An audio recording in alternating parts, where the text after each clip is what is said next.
Welcome to the Main Street Preps High School Football Wrap-Up. Nobody brings you more comprehensive coverage of high school sports in Middle Tennessee than Main Street Preps. Today's show is brought to you by the Tennessee Highway Safety Office. Remember, fans don't let fans drive drunk. Now, please welcome the host of the Main Street Preps High School Wrap-Up Show, Chris Yao.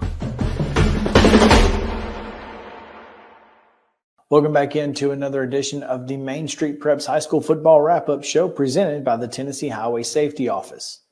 Once again, I'm Chris Yao. I'm your host, and I'm looking forward to getting you to each of our local high school football reporters from around the mid-state who were out and about at high school football games this past weekend, and they're going to tell you all about what went on in their areas. We'll start up in Montgomery County. Hi, I'm Brady McDamney, sports editor at Main Street, Clarksville, and here's what happened in the area this week. Rossview upped their shutout streak to 4 straight games. That's a program record. 4 shutouts in a season are a program record by beating Kirkwood 31-0. Clarksville High also kept their undefeated season going with a 38-10 win over Dickson County. West Creek got their second win of the season, beating Northwest 34-8.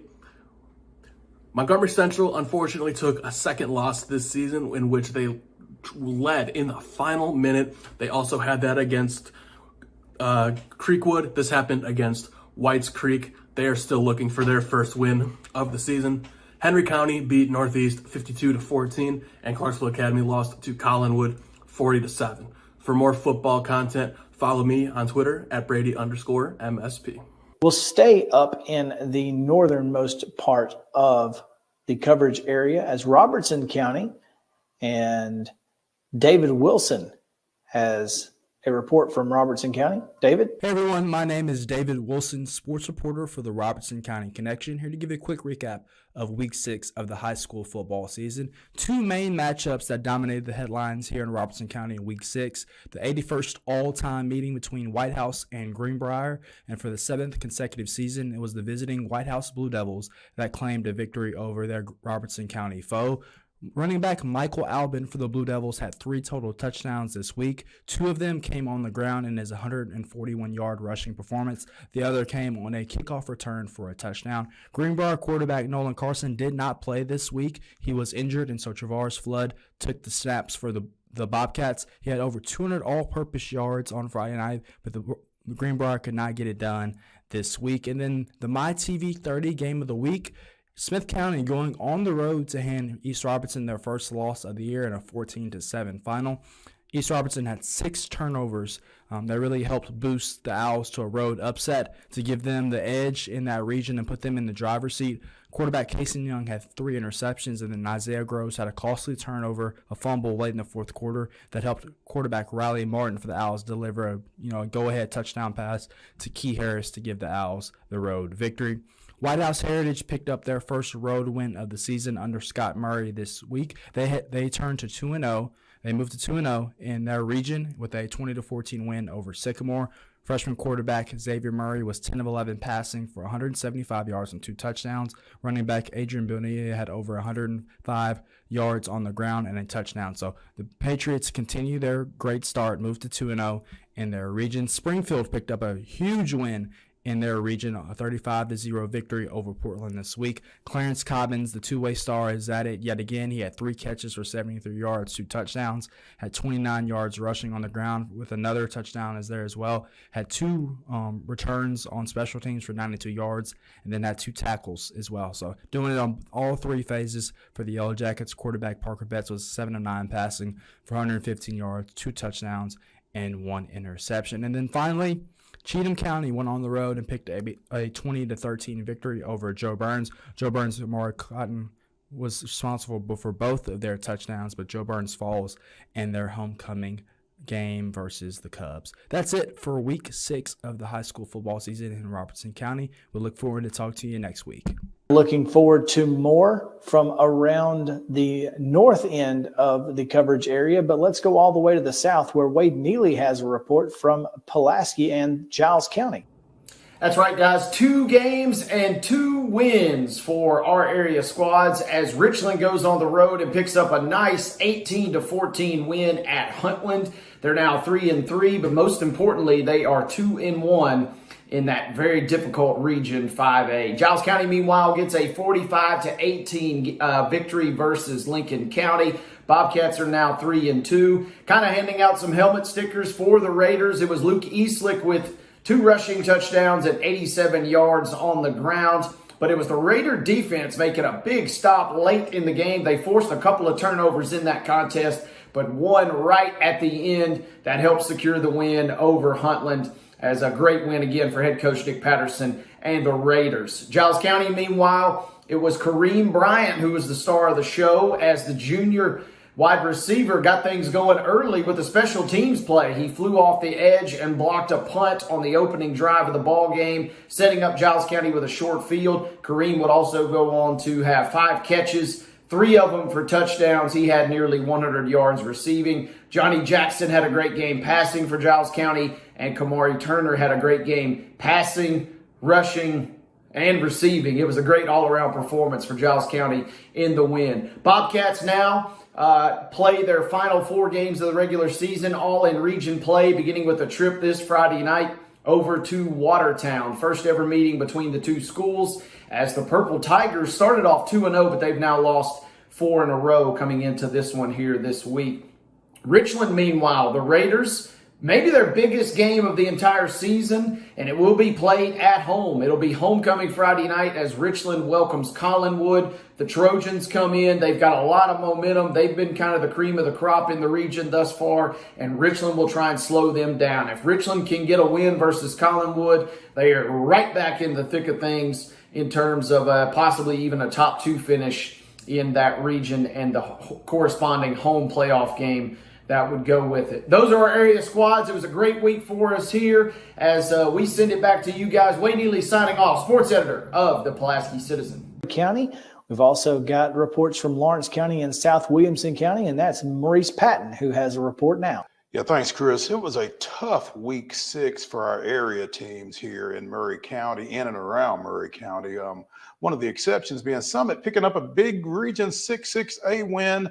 Mason McElhaney, 34 carries, 270 yards, and both touchdowns in the Spartans' 13-7 win over Franklin. Also in Region 6-6A, Independence falls to a late field goal as Ravenwood gets out of town with a 16-14 victory. In Region 5-5A, both Columbia Central and Spring Hill take tough losses. Columbia Central falling at Tullahoma 34-14.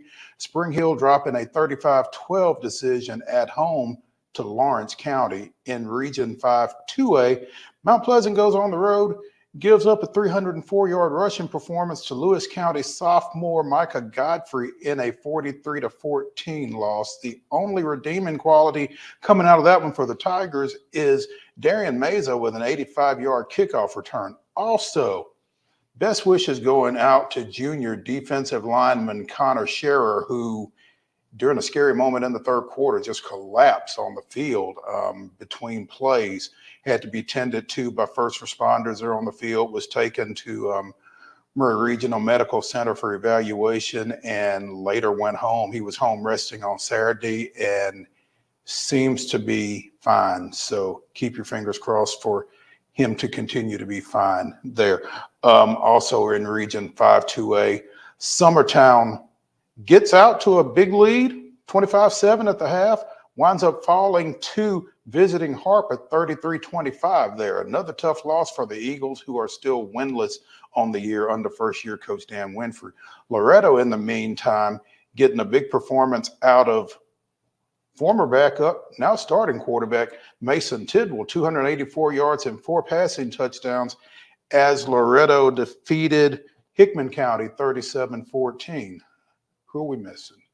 Columbia Academy, homecoming, 55-28 over Ezel Harding. Big celebration over there for the Bulldogs and for quarterback Connor Rawson and receiver CJ Duro. Rawson was 7 of 10 for 220 yards. CJ Duro, 3 catches, 141 yards, 2 touchdowns. That combination is something you're going to hear more out of as we go down the stretch of this season here.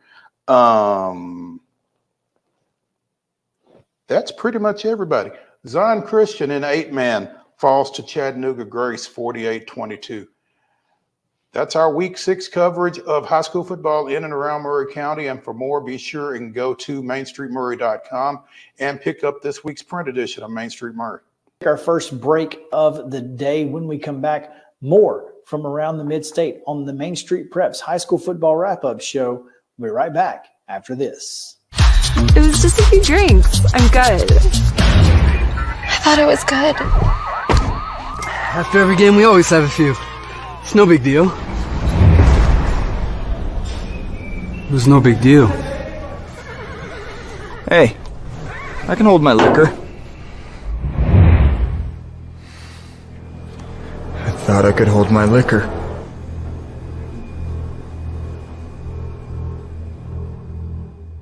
At Dixon Tater Shack, we take loaded baked potatoes to a whole new level. We're not just any potato joint, we're the best this side of the Mason-Dixon line. Whether you're a traditionalist who loves classic flavors or a culinary adventurer seeking bold new combinations, we've got you covered. Located at 728 East College Street. Dine in or take out. Follow us on Facebook. Call us at 615-740-7111. Complete Service Heat and Air is a trusted provider of top-notch heating and cooling solutions dedicated to ensuring optimal comfort and efficiency for residential and commercial spaces. Complete Service Heat and Air is located in White Bluff, Tennessee. We do service and repair on heating and air the right way 24/7 service. Call us at 615-797-3997. Serving Cheatham, Davidson, Dixon, Hickman, Humphreys, Montgomery, and Williamson counties. Derryberry's Heat and Air has been proudly serving the Middle Tennessee area for over 35 years. We have been voted Sumner County's best heat and air company for the past 8 years. For outstanding service, call Derryberry's at 615-452-8121. As an Allstate agent in Gallatin, Larry Maynard knows many local families. His knowledge and understanding of the people in this community helps him provide customers with outstanding service. Give Larry a call at 615-452-1500. Welcome back into the Main Street Preps High School Football Wrap-Up Show presented by the Tennessee Highway Safety Office. We've got more reports from folks who were out at games over the weekend. We'll start up in Wilson County, where Tommy Bryan has a report. Hi, everybody. I'm Tommy Bryan, sports editor of the Wilson Post in Lebanon, and here's a look at what went on in Week 6 of high school football in Wilson County. 2 local teams were knocked from the ranks of the undefeated as Gallatin crossed the river and defeated Green Hill by a score of 24-10, and Middle Tennessee Christian slipped past Friendship Christian by a score of 16-14, that game in Division II, Class A. 6A Lebanon blanked 3A Watertown 37-0 in the first meeting between these programs in over 59 years. Mount Juliet defeated Wilson Central 47-23, and Donaldson Christian Academy had no trouble with Mount Juliet Christian, blanking the Saints by a score of 54-0 at Ed Suey Field. Week 7's schedule includes the following: Wilson Central playing at Lebanon. Mount Juliet will visit Antioch. Friendship Christian travels to Murfreesboro to take on Providence Christian. Giles County will play at Watertown in a region contest. Warren County visits Green Hill. And Mount Juliet Christian Academy travels to Leapers Fork to take on Franklin Grace Christian. That's a look at what's going on in Wilson County football. I'm Tommy Bryan for Main Street Preps. I'll talk to you later. Just south of that is Rutherford County, and of course, Murfreesboro Post's Monty Hale Jr. standing by with a little bit of information from there. Monty, take it away. Hello, I'm Monty Hale, sports editor of the Murfreesboro Post, here to talk about high school football and recapping last week's action. It was Oakland 35, Rockville nothing. Another shutout for the Patriots, whose defense is in lockdown mode right now. Blackman, Thriller, 24-21 over Siegel. Jumped out to a big lead, held off a Stars come back late. Riverdale 49, Coffee County nothing. Riverdale has scored 90 points the last 2 games. Smyrna 34, McGavick nothing. The Bulldogs with another region win. They're 2-0 in the region play. Antioch 34, Stewart's Creek 7. Tough home loss for the Creek. Antioch now 3-0 in the region. Stewart's Creek 2-1. Cane Ridge 3, Laverne nothing. That's right, 3-0. Kicked a late field goal to beat the Wolverines, did Cane Ridge. MTCS in a thriller 16, Friendship Christian 14. That was a battle of 2 heavyweights in the Division II East region. Wayne County 30, Eagleville 22. Tough road loss for the Eagles. And PCA make that 3 out of 4 for the Lions in their first season of 11-man football. They win 20-15 at Kings Academy. This week, right before fall break. Fall breaks next week, but we got football this week. We got a couple games on Thursday, including Oakland at Siegel. Should be a great one. Stewart's Creek at West Creek. Eagleville is at the Tennessee Heat. Laverne is at McGavick. Middle Tennessee Christian at South Pittsburgh. Friendship Christian at PCA. Rockville at Coffee County. And East Nashville will visit Smyrna. So that's a look at our games for this week. Should be a lot of good action leading into fall break. Again, I'm Monty Hale, sports editor of the Murfreesboro Post. Of course, the metro Nashville area is ripe with a lot of high school football right now, and Russell Venozzi has plenty to tell you about on his report. Russell? Centennial is still unbeaten, but it didn't come easy. The Cougars needed a last-second field goal from Wells Stanley to knock off Nolensville 17-14. It's the program's best start since beginning the 2014 season with a 6-0 record. And if you haven't seen Kenai Johnson's highlight reel catch that set up Centennial's game winner, you can find it on my Twitter/X at RussellV_MSP. Johnson did an incredible job to not only secure the pass, but also to tap his right foot inbounds before crashing to the ground. Coach Jamal Stewart's group will be tested again in 2 weeks when Brentwood pays a visit to Cool Springs. And speaking of undefeated teams, how about Franklin Road Academy? The Panthers handed East Nashville its first loss of the season, 42-21. Logan Kennard threw 3 touchdowns to Bobby Council Jr., and Ty Clark III also rushed for 3 scores. FRA hosts 6-0 Davidson Academy this Friday in a game that could go a long way in determining playoff seeding in the Division II AA Middle Region. Hillsboro is another team playing well. The Burros have won 3 straight following a 14-point loss to Stewart's Creek on September 1st. Their latest victory came Friday in a 35-0 rout of Lawson. The top 4 teams in the MSP Top 25, that's Pearl Cone, CPA, Brentwood, and Oakland, all cruise to Week 6 victories as well. Chris, back to you. Thanks so much for giving us that. Let's go up to Sumner County now, where Blaine Keller has a report. Sumner County Sports Editor Blaine Keller here with your Sumner County football snapshot. It's time to see how area teams fared last Friday. Sophomore quarterback Caden Powell arguably played his best game as a Buccaneer in Beach's 34-14 win over rival Hendersonville. On the road, the Kentucky baseball commitment rushed for 51 yards. He completed 6 passes for 221 more and accounted for all 5 Beach touchdowns, as the Bucs avoided their worst 6-game start since 2006. On the other side, the hosting Commandos entered with a chance at surpassing last season's win total just 6 games into the year, but Hendersonville being without 3 stars in Cooper Jordan, Caden Perizek, and Logan Wisenett, that all ailed them in the loss, moving Hendersonville now to 4-2 on the season. In the county's second biggest game, Gallatin upended previously unbeaten Green Hill 24-10 on the road. Receiver and defensive back Adrian Barksdale put up an incredible 2-way performance for the Wave.